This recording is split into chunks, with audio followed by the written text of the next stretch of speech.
Right, welcome along. This is ShrimpNet. We had a week off last week, so we've got plenty to talk about this week. Joining Joel and myself is our recent signing.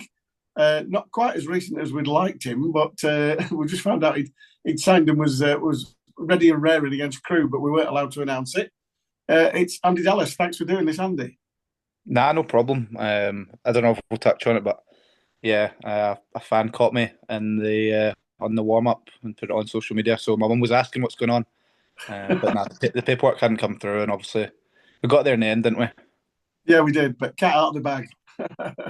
Yeah, I'd signed and I was getting ready to play, and I just got a text in the morning saying the paperwork hadn't gone through.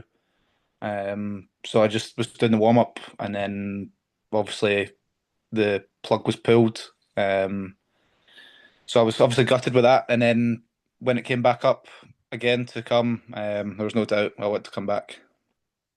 Well, I'll come to that a bit later on because Joel, I've got some questions, and obviously Joel's got some questions, and we'll get to that. But we'll chat a little bit about the last three home games. Joel, I think we can honestly say we were hoping for more than 3 points out of the nine from those three games, but all those three games, two sendings off, one against, one for, but obviously the win against Accrington, it's sort of at the time pulled Accrington back into it a bit, but since then they've gone on and got some points and we haven't. So, but it was a good win on the day. Yeah, a very good win of the day. I thought it was a pretty tight game overall. I thought Accrington had a lot Yeah, of energy. They've had that early chance that Schofield's done really well to save, but I thought I thought they started pretty brightly, but after that kind of wave of pressure in the first 30, 40 minutes, we kind of got a bit of a handle on them, yeah, defended pretty well. And then when they've had a couple, well, obviously that the bit of a defensive lapse of the ball over the top from Hendry and goals kind of hovered at the back stick, snuck him around the back and popped it over the keeper. We've taken advantage of that moment quite well. And maybe that's something that we've maybe not done this season in those kind of tight games when there aren't too many chances yeah, being quite clinical with those moments, and then maybe at the other end just standing firm and having a little bit of luck because obviously they've missed that one on one. But yeah, we did pretty well, and I thought after that we managed the game quite nicely. I thought Derek used his subs quite well, shifting to about three, just gave us that extra player to deal yeah, with that with their forwards because they shoved quite a lot of people at pitch and they caused a bit of trouble that way. But I thought we dealt with it quite well after the goal. We settled nicely. I think we yet to lose a game after taking the lead so far this yeah, season. Uh, Hopefully we can take the lead a little bit more between now and the end of the season. But it does show that the positive is there that we tend to be pretty solid once we go ahead and we've kind of ground them down, made a couple of subs, brought a bit of a different kind of threat on up top, and obviously it's good to see Jed Garner get his first goal back with us and great bit of work down the left hand side from Jan. I thought it was quite funny how he kind of like had yeah. quite a lot of time on the ball instead of shifting it back to his right foot, just went with his left anyway. But yeah, it was a good cross, and Jed's done well to kind of flick it up, hit it on the turn, and seal the win. And yeah, very satisfying. Dug in well, important game. I think as we've done in a lot of games against teams around the bottom, we've done pretty Yeah. well. Accrington, I think, were the only ones we'd struggled with. Well, maybe aside from Newport, but the only ones we'd struggled with previously, and we've managed to kind of get 3 points over them. So yeah, really pleasing and really big game. And Andy, you've been, well, obviously the state of the home pitch, three home games running. It'd be nice to have some grass on it occasionally, wouldn't it? But obviously that's the groundsman has said that there's been an issue with they were given some stuff to pour on and it seemed to kill it rather than help it grow. So we're currently playing on Morecambe Beach. But you've been playing, you yourself in the Accrington game and the other two home games. We've played a sort of quite narrow front three, and you've been sort of like sometimes out wide, sometimes down the middle. And how have you found that? Yeah, the pitch actually probably looks worse than what it is. The ball moves quite well on it, which is fine. Um, so I think we could probably use it to our advantage as we're a bit more used to it. And then we've been going with kind of three strikers. I've been playing either one of the three, left, right, or down the middle. I think we're kind of simplifying it. Just knowing that we've got three kind of strikers on the pitch and get the ball up to them kind of get a hold of it and kind of make something happen. And then from the Accrington game, we actually hadn't worked too much on having three strikers, but it worked well, didn't it? I mean, Hal hit the crossbar early on. Yeah, I put one over. I probably should have scored. But nah, that's the way the gaffer's been going, and he's been right, probably to do so. So moving on, the Donny game, we didn't really see a kick for the first 20 minutes against Donny, Joel, did we? They started really well, scored, and it looked like at one point we might be up for a cricket score, but I think it took us time to get used to their pace of the game. And once we managed that, obviously the sending off changed the sort of dynamic of the game. And I thought we gave a good account of ourselves, but they had a night when both their centre halves had fantastic games, won absolutely bloody everything. And sometimes you have the luck where, you centre half gets their head to it and it just happens to drop for somebody to clear. And that happened all night. We didn't seem to get that sort of little bit of luck that we needed, but not a bad performance given Donny's position and given the squad they've got. Yeah, I thought. I mean, you look at Donny going into that game. I think they'd lost two on the bounce, so you could kind of really see how they were like they're a promotion chasing side who've just lost two in the bounce, and they're kind of firing to get back on form and make sure that run doesn't extend any further. And I think fair play to them, they really kind of rose and met that challenge. And from that first 20 minutes, 25 minutes, I thought they were excellent. It was kind of, like you say, the pace at which they attacked us, they were direct, but they could kind of, once they got the ball up, they got it down, they moved it around nicely. I thought Rob Street was really good up front. I thought Luke Molyneux was unplayable. Yeah, Luke Molyneux on out wide. John Gibson, I think, as well. He's a good player as well. So, yeah, they came at us with quite a lot in that first half, and they really pinned us back. But then, yeah, I thought we slowly worked our way into the game. I think we came pretty close to equalising just on half time as well. We did, yeah.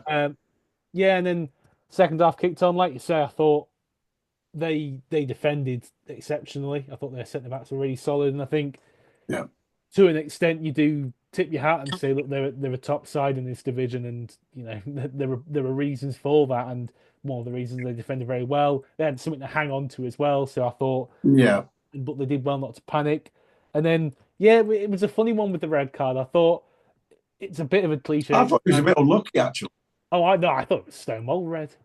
He's kind of gone in, he's lazy, and I thought he was a bit out of control. I thought it was pretty reasonable. We watch it from different points, don't we? That's the thing. I was behind the goal, and it just seemed like a clash to us. But obviously, you saw it from on the side, didn't you? Well, I think Jed's gotten ahead of the ball. I don't know why he's flown in like that. He swept his other leg round, followed through on Jed. I don't really know why the Doncaster player's gone in like that, because I don't think he needed to. But I thought it was a weird one after the red card, because I think sometimes it can weirdly get harder. I thought almost like when the pressure came on us to, once they go down to 10 men, you kind of have it. There's almost a bit more pressure to get an equaliser and a bit more expectation. And on their side, they just completely shut down all the space around the box. Yeah. Maybe we could have done a little bit more to be a bit more varied in how we attacked them. It did feel a little bit like it was just raining balls into the box and maybe a little bit predictable. But yeah, like you say, fair play to them. They defended well. Another day, maybe while the clearances spooned sideways, falls to one of our players. Harvey McAdam had quite a few shots he picked up at the edge of the box. Maybe one of those goes through, one nicks off a leg and goes in. It was a frustrating game, but yeah, look, they're a good side, and I think while it was frustrating on our end, they did show from themselves why they're in that position in the table. Looking at that Doncaster game, Andy, we were. I'll pick on something that I was going to mention anyway, that Joel's picked on there, in the fact that we did have quite a few shots raining in, but their keeper had nothing really directly to say. But yet again, we had a situation where this season, and Joel will back me up on this, we've probably had 6 or 7 goals where somebody's shot against us, it's deflected off one of our people and gone flying in the top corner or the bottom corner when the keeper's been completely wrong-footed. We haven't had one of them yet, not at all. Every time we shoot, it deflects and goes wide or somebody clears it. And it was one of those nights where you just thought the harder we tried, and we did try really hard and played some nice stuff, but we were a little bit predictable. And somebody like yourself, you probably needed balls into feet on the edge of the box so you could twist and turn rather than hoping that the big lads were going to win the knockdowns and you could get onto them. Is that right? Yeah, I mean, their centre backs were pretty strong in the air. Obviously, they Yeah. started fast. Um, when they got their man sent off, I think there was about 25 minutes or so left, Yeah. and obviously the emphasis is on us as we need a win. But I felt like we maybe were in too much of a rush just to try get everything in the box as soon as we can. Yeah. Because when we're starting to get it wide, and obviously when Adam Lewis came on and we started to get the ball wider, they couldn't get out because they're a man down. And then you can create a bit more pressure that way. I just kind of thought potentially we rushed it too much because I was thinking on the pitch about 75 minutes.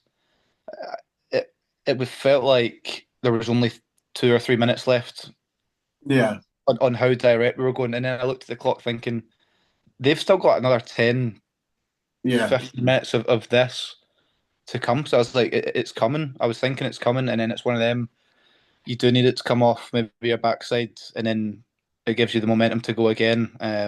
It's obviously not been that at the moment, but just different stats and stuff. I seen one. I think it was 70 or 80% of games are won when the team scored the first goal. So it just shows you how vital it is. Important. Obviously, they got it early on, as they started so well, but just shows you um, how beneficial a kind of fast start can be. Yeah, I think you're right. I think we did lack, as you both alluded to there, we lacked a little bit of composure and maybe a little bit of somebody with an old head saying, right, calm down, let's just pull them about a bit and then see if we can create the spaces because they use the subs very well. And as we were saying in the car on the way home, they did the dark arts absolutely brilliantly, where there was it was a procession of people going down with like torn shoelaces and broken nails, Yeah, including their keeper on two occasions, like sort of holding his thigh and getting treatment, and then taking a goal kick that went one bounce straight through to our keeper. So it was yeah, like, well, there's nothing wrong with him. So, but I mean, teams are going to do that, aren't they? 10 minutes to go, they're going to waste time, Andy. It's part of the game. yeah, 100%. I mean, it's worked, isn't it? They will Yeah. not care at all. Do you know what I mean? They're going back down the road with 3 points. Maybe we need a bit more of that when we're ahead. Just a bit of what is it? It's the nuance kind of other side of the game that can win you points, can turn the defeats into draws. It's just we've obviously had too many 1-0s and 0-0s. I think what was it, 12 or something over Yeah. the season. Um, Yeah. so just I mean it just shows we are in games, and we've heard it from everyone. About the 1-1s and stuff, the 1-0s. We've heard it from everyone, but we're just obviously being a bit unlucky. But it just shows we're in games. The gaffer was saying we've played 4 of the top 5, was it, Yeah. between the last few weeks, and we've been in every single game. Do you know what I mean? It's not like we're getting battered or wiped the floor with. So it's quite a strange one. It just shows you how tight the league is, and sometimes it may be those dark arts that can sometimes swing it, or the fast starts, or everything that comes into it. And that's a nice segue into the Walsall game because out of the two, I was far more impressed with Doncaster than Walsall, Joel. But Walsall did exactly the same job as us and it ended up winning 2-0. But obviously, we did lose Reese for what was, it was obviously definitely a red card. But there was nothing really in the game until Reese got sent off. Yeah, I'd actually say I thought we were probably edging it overall in the game. I thought Walsall started maybe a smidgen stronger, but then we kind of grew into it. They didn't really have much of a clear-cut chance. I know they had that kind of bit of a scramble off a set piece, but in terms of really carving out a chance, I don't think they really had one. And obviously, we've had a couple. We've had a couple of headers. We've had Angol go through on goal, but the defenders got back well and made it hard for him. And then, like you say, second half, I think as you get the Mazuma quite often, uh, a deceptive amount of wind. It didn't look very windy, but I think No, it was, I yeah. remember thinking the first half like, there you just couldn't. You didn't feel like it, but the kicks were holding up, going from uh, Yeah. going one way, and yeah, in the Yeah, we second had the half, wind. it flipped against us obviously in the second half, and I think with that ball over the top, it's just obviously I think the wind's carried it a little bit further than Reece Williams has expected it.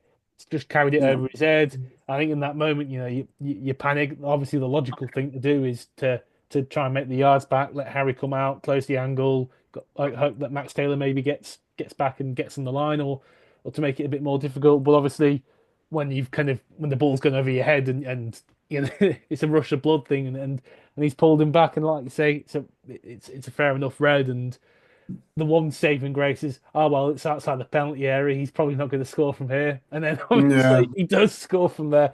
Again, I don't know if maybe the wind helped carrying the free kick a little bit, but yeah. And then from there, that's just made life really, really hard. But I think, yeah, the frustrating thing is, I think it's a game that's been pretty even. That I think you could fairly argue that we slightly edged against the league leaders, and it's kind of all fallen apart on just one unfortunate moment like that. And that's the frustrating thing. I think if it stays 11 versus 11, I think we more than likely get at least a point out of that. But yeah, it's frustrating. And then yeah, towards the end of the game, get the second goal when we're tiring a little bit. They've got some fresh legs in up front. But yeah, just a shame because I thought it was such a good performance. But yeah, it happens. And Andy, I'm right in thinking there was a sort of half decent chance for you with a header, but it looked to us from the far end looked like you'd probably, I don't know, either jumped too soon and it had moved in the wind or something, and obviously you headed it over and you looked really fed up with you. You were fed up with yourself. You were like, really annoyed. And obviously we had a situation where Lee went through, smashed it over the bar, and Lee went through it again. Keeper saved it and he smashed the rebound over the bar. So we had sort of like three, maybe what you would call presentable chances to sort of like get that lead. And with the wind, I take Joel's point there, we were probably looking slightly the better side against Walsall. Yeah, because I remember thinking after about 50 minutes, we're quite comfortable in this. We're not getting cut open. They've not really had any big chances. Don't really feel under too much pressure, considering you're playing the league leaders. The chances, it's been flicked on at the near post. I think I've just mistimed my jump.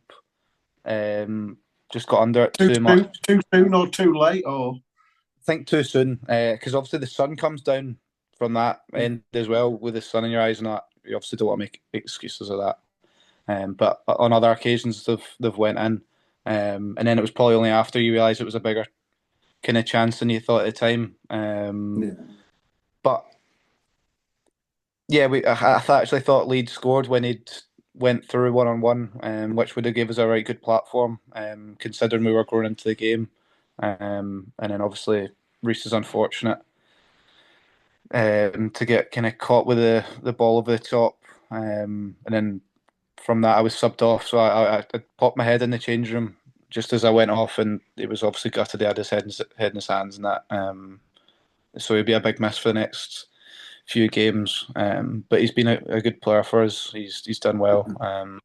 But there's obviously boys that can come in and do a job for us. so in the well, obviously we Stotty can come back in and fit alongside Max there, which is good. And I noticed that George Ray played the other day in that Burnley game as well, Joel. So maybe George is somewhere near fitness as well, which is good. But looking at the dressing room, Andy, was the sort of general feeling that we should have got more points out of those three home games, or was it just like one of those things? Yeah, it's hard because you obviously want to keep it positive, but it's getting to the point where you're running out of games and you don't want to be doing it with the last 5 games and thinking, no, we need this and that. Like, you have to realise what the situation is now where you've got it in your hands. Do you know what I mean? And Yeah.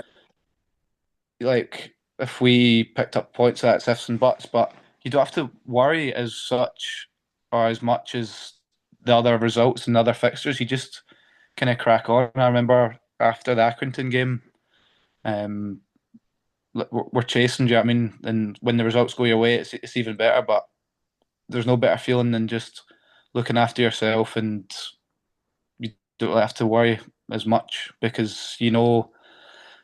obviously down the bottom teams aren't going to pick up as many points as if Doncaster say drop points, other teams are winning. Do you know what I mean? They're missing out. But it's just getting to that point where we can't just keep saying unlucky. Do you know what I mean? Yeah. I seen the guy on BBC was saying, "Oh, he called out a few boys." I wouldn't necessarily say he called us out, but it's just we have to be accountable. Do you know what I mean? It's a cutthroat business, and we wouldn't be footballers if we couldn't deal with it. And we've had different managers do it. I mean, we have to deal with it. That's the job in hand. We're all like big enough and ugly enough to take it. Do you know what I mean? So it's not anyone turning their back on each other. It's just making sure we understand the seriousness. And there's not a guy in that dressing room that doesn't. You know. I do take your point in the fact that we have been quite fortunate in that Carlisle and Tranmere have been equally as bad result wise as we have, which is why we're still sort of like punching and still in with a chance. The trouble is that like six games ago, there was Harrogate, Swindon, Accrington, and a few others who were capable. Newport maybe, who were sort of dropping into this scenario, and they've picked up three wins and a draw in the last six games, and all of a sudden there's a gap opening up, and that now we're sort of like looking at Tranmere, who obviously just sacked the manager, and thinking, there's quite a bit of turmoil there, and that there's obviously with all the new signings at Carlisle and a new manager, I would imagine there's a little bit of settling in period there. So we're quite fortunate in the fact I'm turning the negatives into a positive because we've got a fairly settled squad. And like people like yourself and Callum Cook and Ryan Schofield have come in. We've not done wholesale changes. It's been subtle changes. Derek's made a few subtle changes to the way we play, and we are still picking up points here and there. But I take your point. You are taking it seriously in there, and obviously going into the sort of like a tough away game at Gillingham on Saturday, we've got to be looking at them and saying, well, their recent form's actually worse than ours. So, we can probably go there and get something. Is that what we're thinking? Yeah, I mean, we played against. I mean, when I was at Bar, we played against Harrogate, and they were right down. And within 2 or 3 games, like we've got 3 games coming up, and within 7 days from now, do you know what I mean? We could be out. You just have to keep holding on to that positivity and that belief that you can go and do it. And when we're in meetings talking about what we need to do, etc. Obviously, we have team meetings and stuff. I was kind of thinking, it's not just us that's having these kind of conversations. Yeah. Obviously, teams around about us will be having them as well. I'm not saying that there'll be worse conversations, but when you're walking off the pitch getting booed off, which obviously we haven't, and the fans have been unbelievable, and the boys have said like how are they still clapping us off here when maybe necessarily at different teams you'd be booed off. At least we have that. Do you know what I mean? And that's obviously what kind of keeps the mood up, keeps the positivity up, and it's not down in the dumps. Kind of boys going in their shell, not wanting to go out in front of fans that are going to be on their back. Do you know what I mean? I think Joel, I'll let you answer that one. Why the fans are still behind? I know perfectly well why the fans are still behind him. You do as well, Joel, don't you? Yeah, I think like it's a combination of things, isn't it? It's obviously we understand that a lot of the reasons that we're in this position are kind of very much out of Derek and the players' control. It's kind of it stems from the whole ownership issue. So people don't really feel the need to put. I don't think there's people understand that situation, and that the blame isn't to like the players' feet, but also in terms of the application that the players have given, you can't really fault it. And yeah, it's been.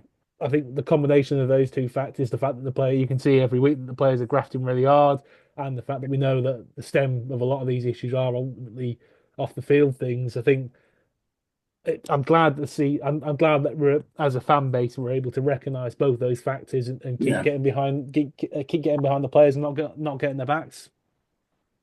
I think the unity comes from, as Joel's just said, the situation off the pitch is just horrendous. We all realise that, but there is not really one player that I could sit down and say they've gone off that pitch not given their all in every single game this season.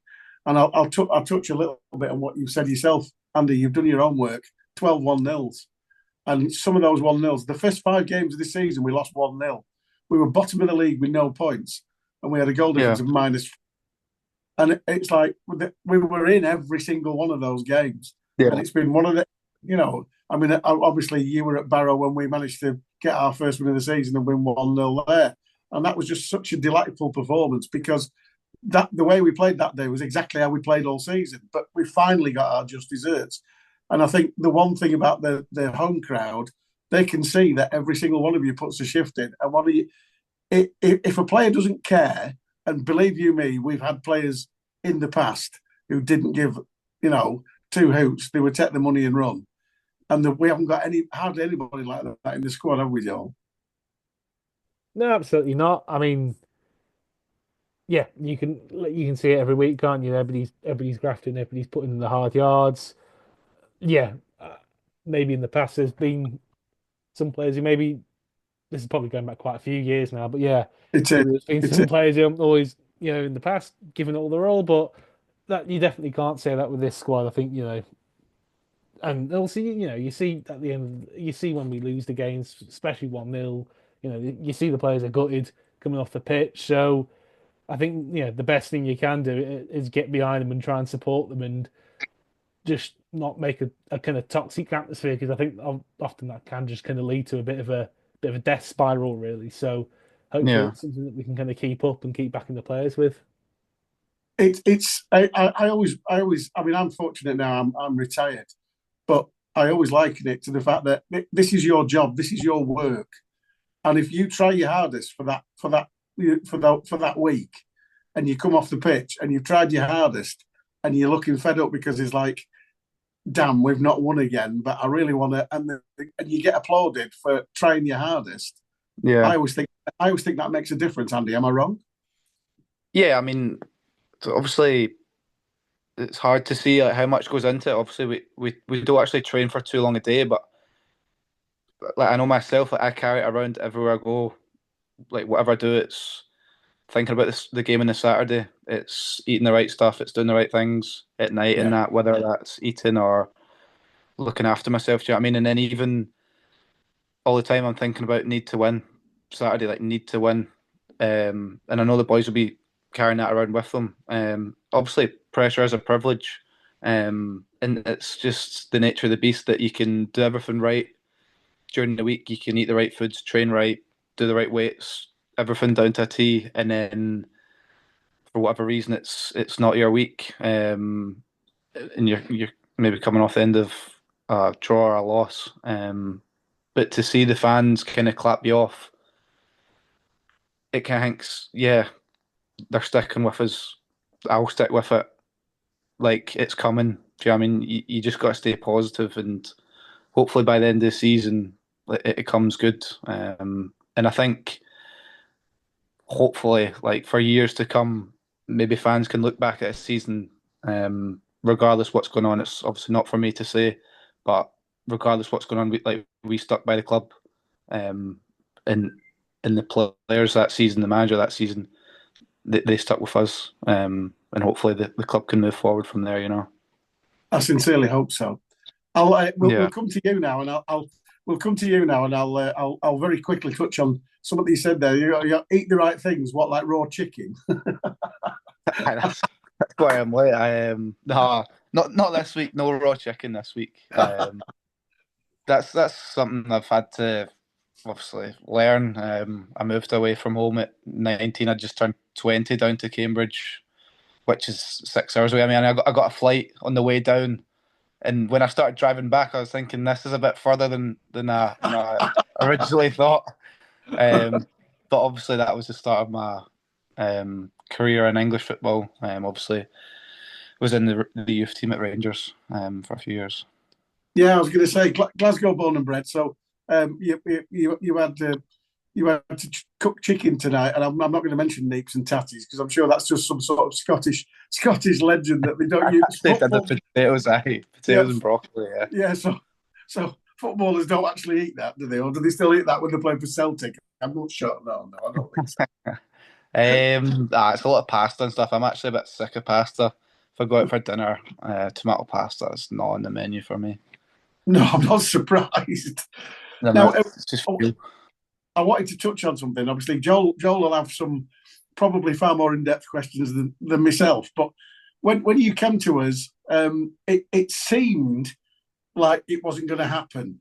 And the one thing that most of the fans were chatting about was the fact that your old manager at Solihull had taken the Barrow job. When Clements got rid of you and sent you back, we came in for you, and then Andrew Wing got the job at Barrow, and then we were told, oh no, we were not allowed to sign him. And I'm like, he's had his name on his shirt.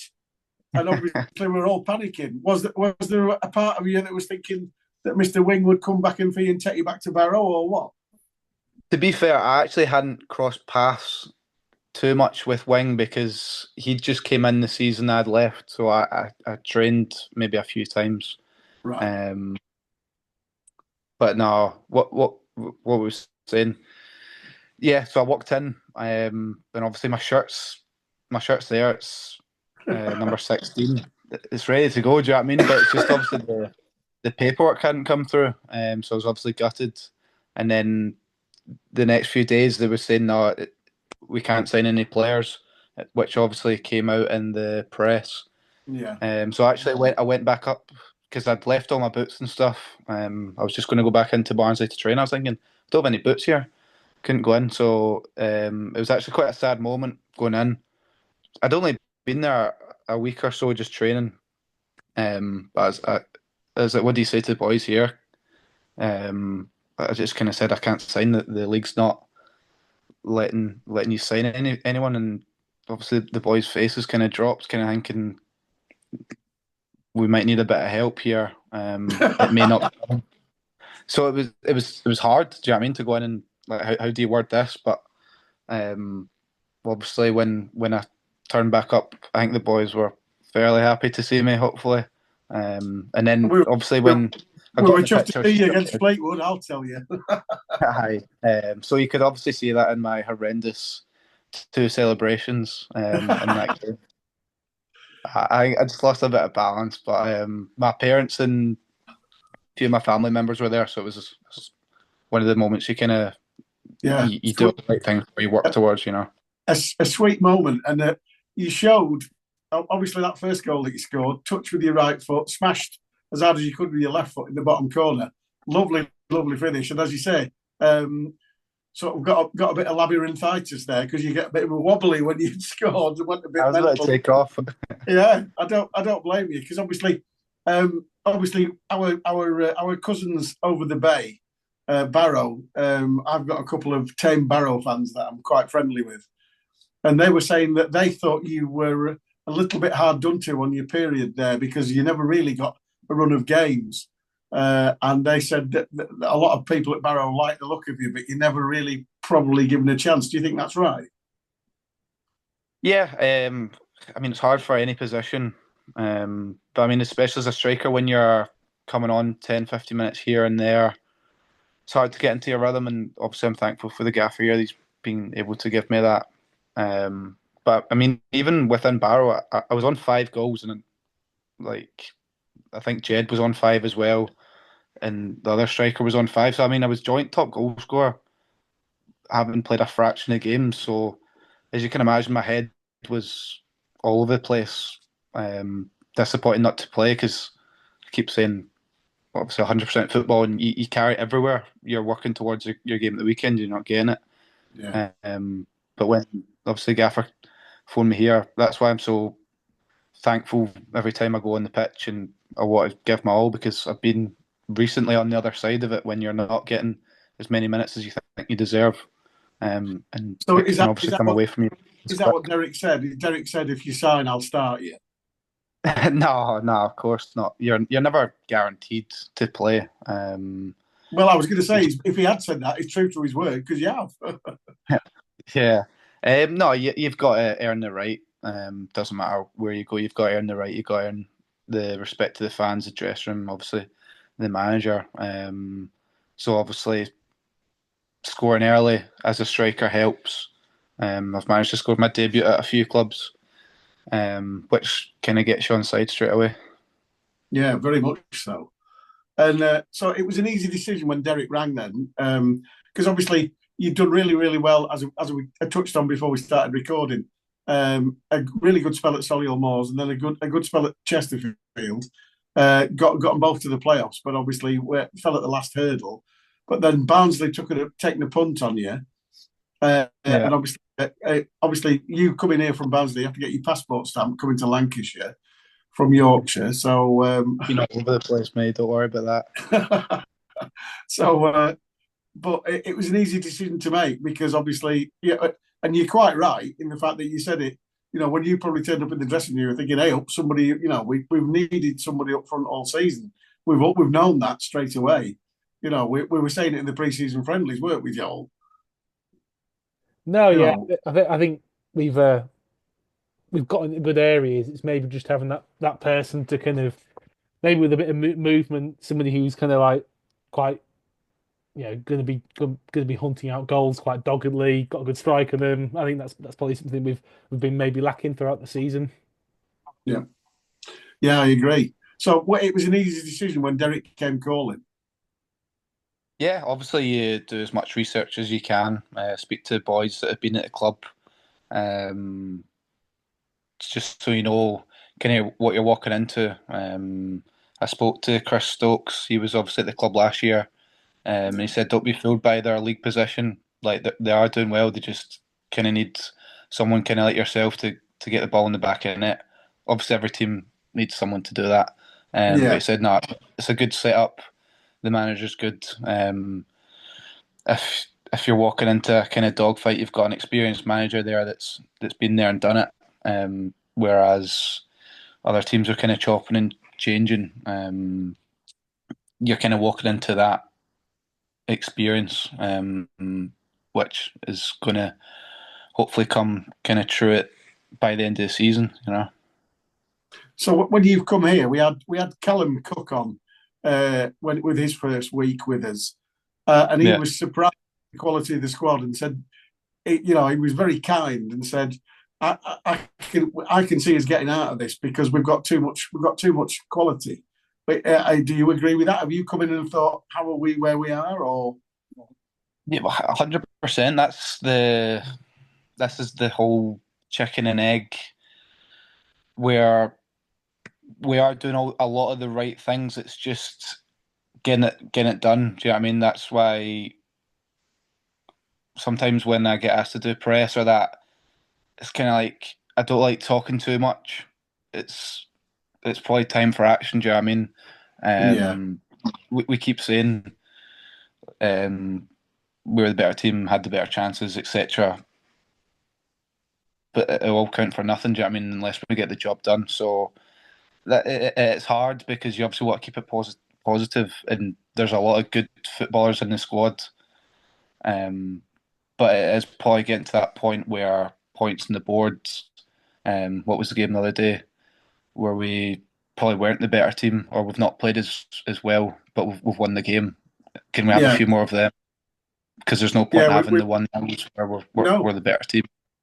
We've been saying that. We've been saying that for a few weeks. I'd rather play crap and win now. It doesn't really matter. Yeah, it just feels much better. And like, who cares if you forget the game? And it was Accrington, wasn't it? I couldn't. It's just one of them. You just forget about it, but you got the points. Do you know what I mean? Yeah, and a few more of those would probably help. Right, Joel. You'll have far more interesting questions than me for Andy. Well, actually, I thought I'd kind of touch on something you kind of mentioned before about making quite a big move down from coming through Rangers Academy and then suddenly kind of heading straight. Well, obviously you've had a couple of loan spells in Scotland, but then heading straight down to Cambridge. So how did that come around? What was the kind of thinking behind making that quite big geographical move?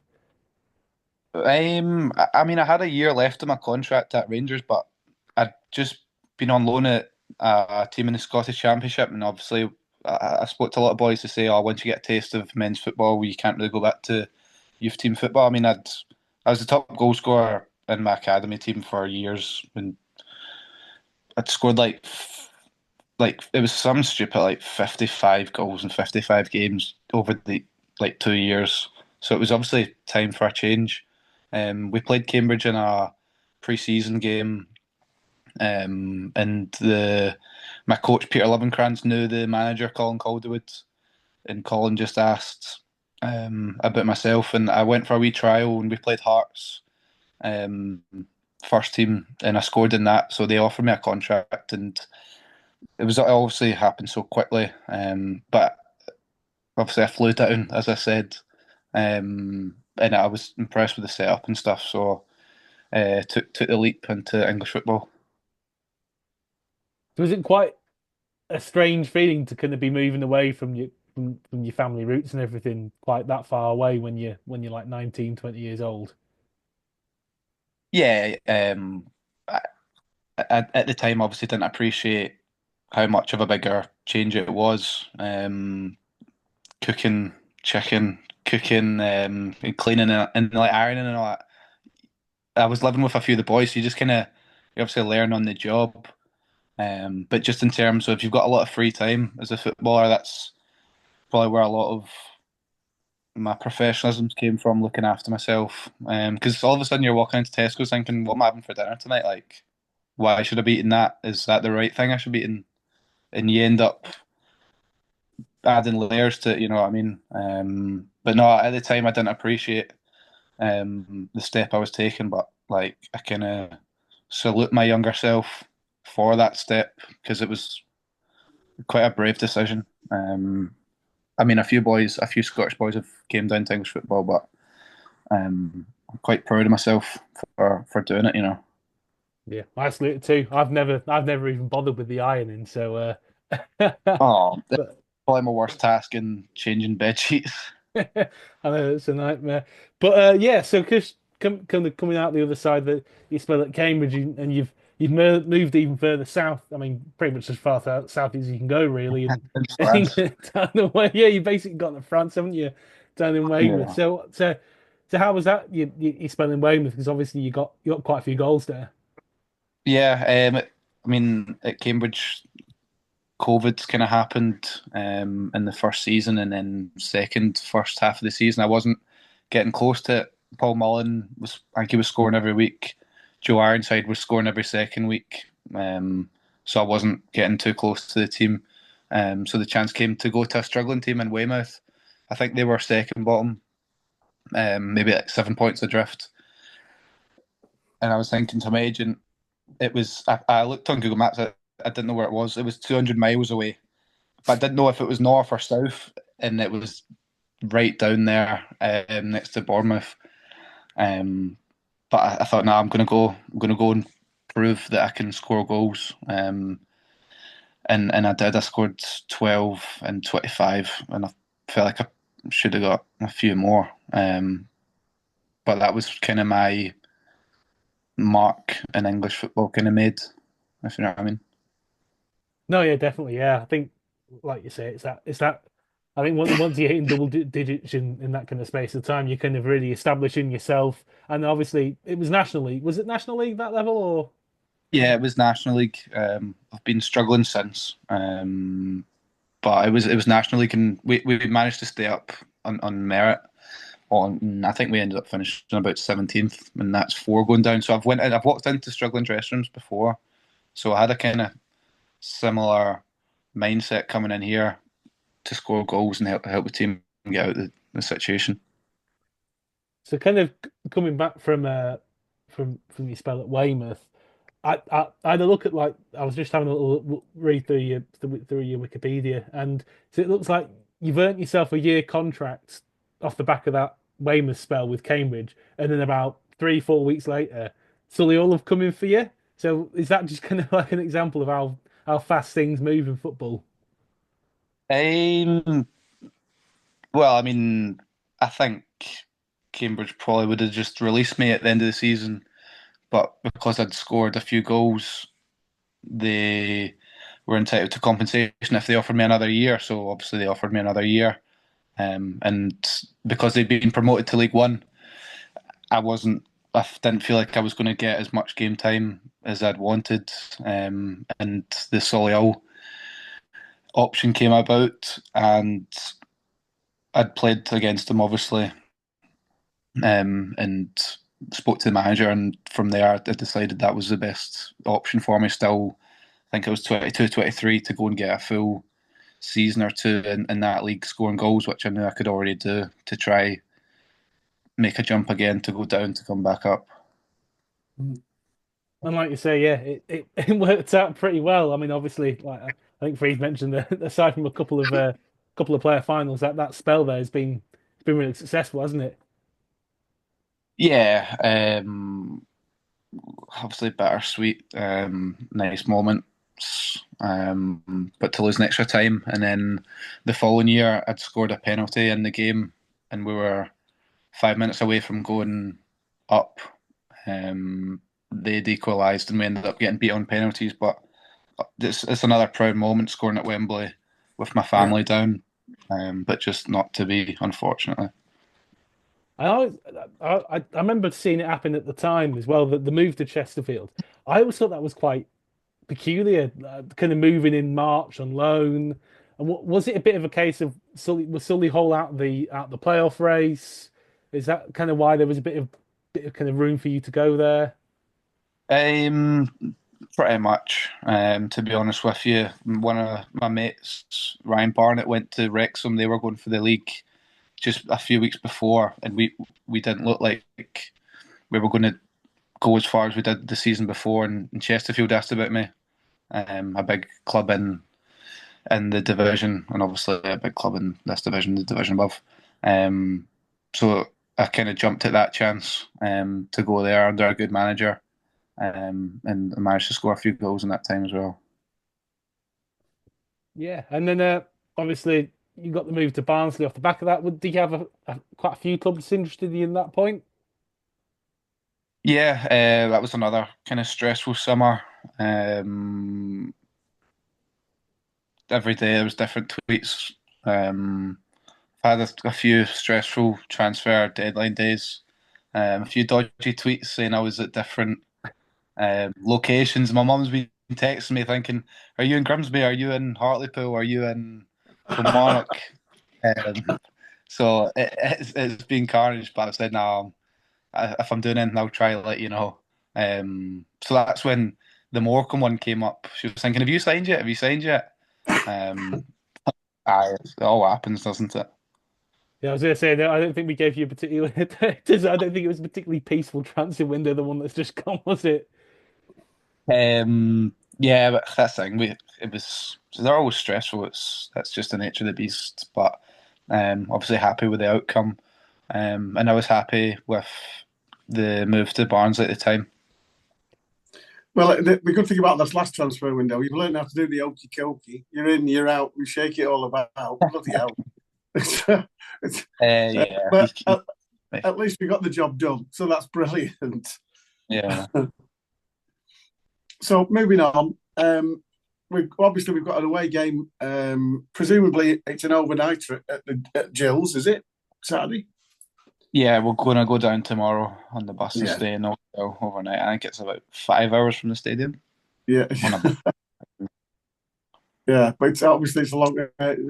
Kent's a long way from here, as we know. But Yeah, like I said, their recent form's probably slightly worse than ours, and they've got an old player of ours from our non-league days as manager, John Coleman, who was a Morecambe legend, but doesn't seem to be doesn't have had the necessary new manager bounce yet, Joel.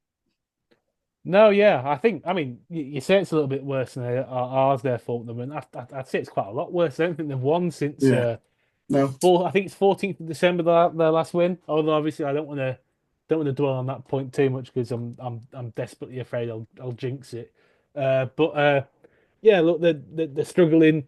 By all accounts, I think it sounds like they got a little bit unlucky on Tuesday night against Fleetwood.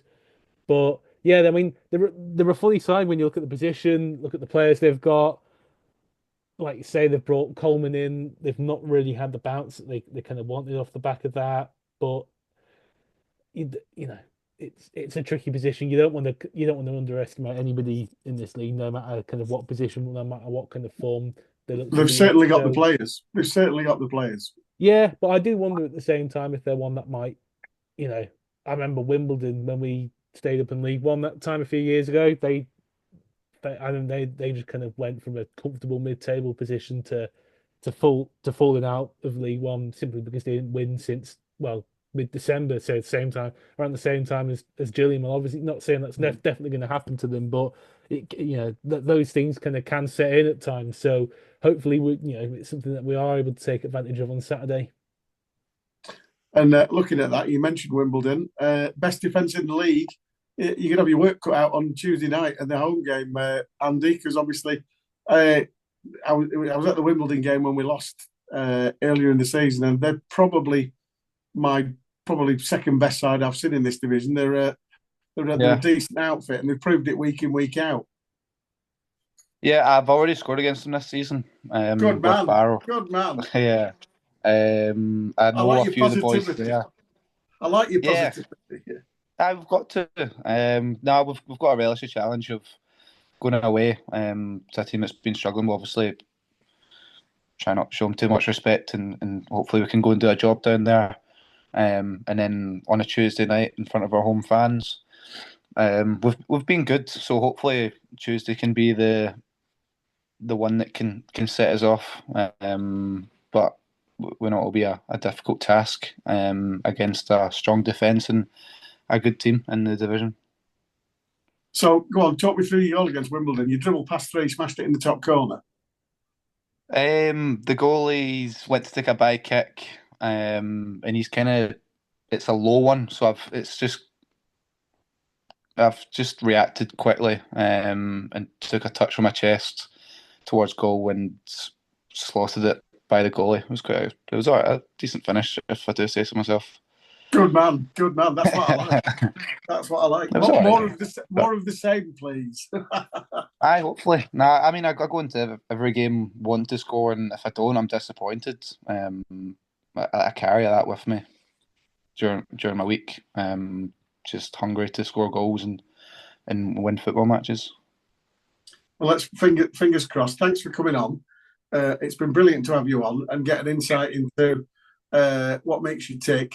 And obviously, from your point of view, I hope you're successful for the rest of the season. I really do. And whether it be goals or assists or what have you, we both obviously hope that you can help us stay up. Yeah, no, I appreciate having me on. I've enjoyed it and meeting you guys. Goals and assists won't really matter too much. The main goal obviously is what it is. So hopefully we can not do as much talking and get the business done now. Yeah, true enough. Joel, have you got anything from the trust to tell us? Not too much. Obviously, we've had a meeting recently. We'll be sharing updates on that. We've made a bit of progress in terms of kind of projects we've got going on. Made a bit of progress with the Legends Wall, which is really positive to see. There's some really nice artwork that's gone up around there for people who are kind of around the home end to have a look at match days. As always, coach tickets remain on the sale for all away games for the rest of the season. Unfortunately, we're not able to run a coach to Gilliam. I think MK Dons is probably unlikely to run. But aside from that, please do book on, because we are trying to make decisions 2 weeks prior to a game. So if you are wanting to book on, please do make sure you do so as soon as possible. Well, this has been ShrimpNet. I've no idea what episode we're on for this season, because obviously we've missed a couple of weeks, but it's a lot. Andy's going to make us all really happy at the weekend by adding to his account at the Priestfield Stadium. And we're going to come back with 3 points. That's me being positive. And then obviously we'll see you on the terraces at Wimbledon on Tuesday night, when we'll hopefully continue our climb out of the bottom two and surprise everybody. Thanks to Andy. Thanks to Joel. Thanks for listening. Join us next week.